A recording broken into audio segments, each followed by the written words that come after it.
President Trump called for bipartisan action on immigration and infrastructure in his first State of the Union address on Tuesday, asking a deeply divided nation to come together after a tumultuous first year in office.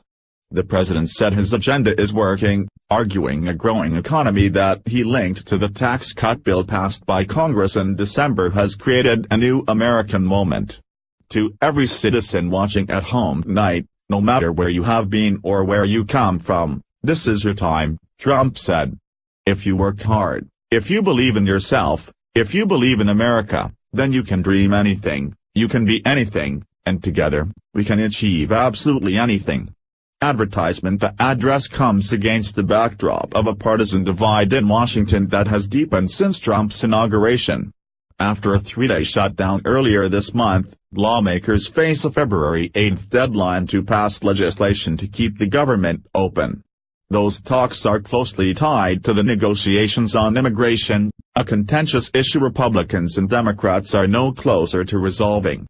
Trump spent a large portion of his speech calling on Congress to advance an immigration plan that would fund a wall along the Mexican border and cut back on legal immigration by overhauling the nation's visa system.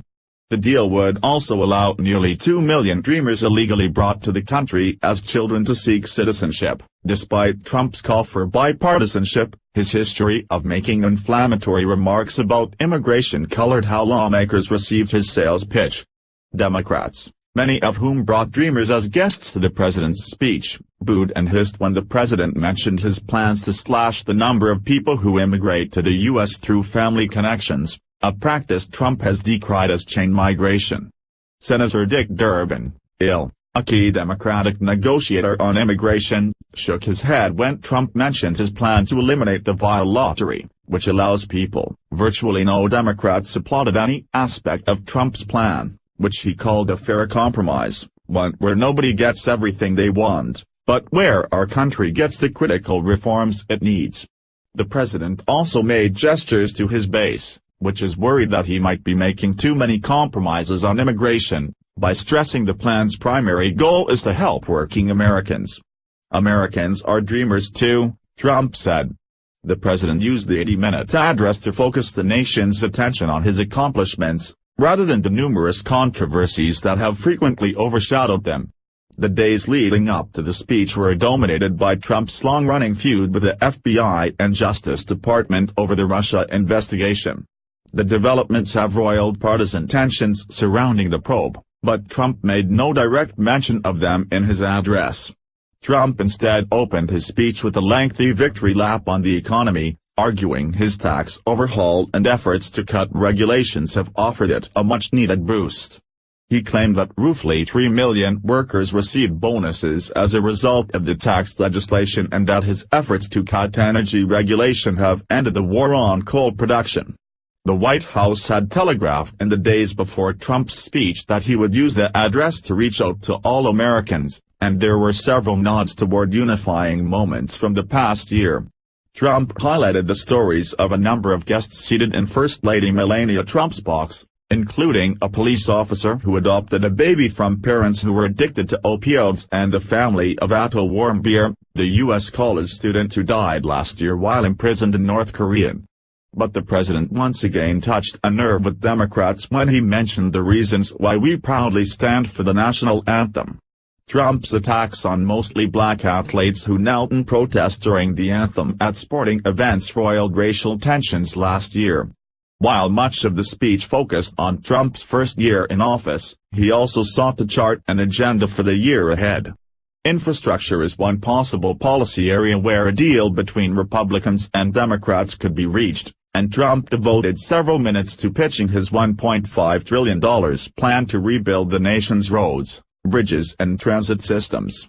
Trump revealed the plan would reduce the amount of time it takes builders to obtain permits, something he says has hindered major projects.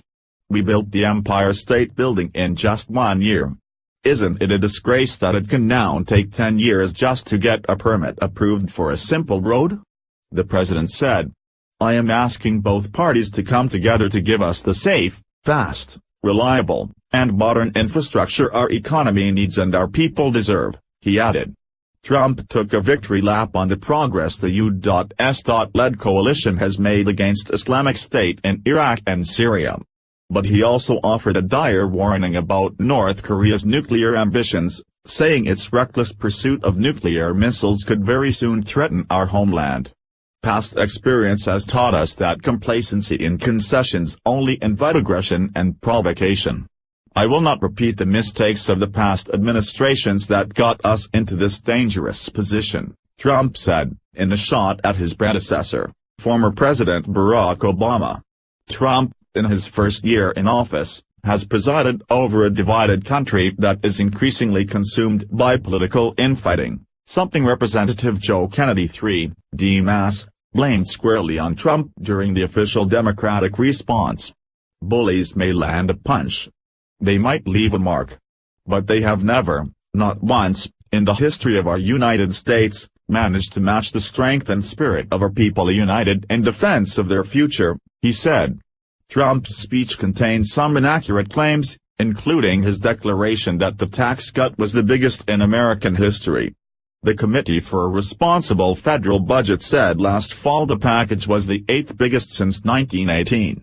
Democrats say Trump doesn't deserve credit for the recovery, pointing out that the trends of higher growth and lower unemployment began under Obama. Earlier on Tuesday, Senate Democratic leader Charles Schumer, NY, said Trump should thank Obama for the economy.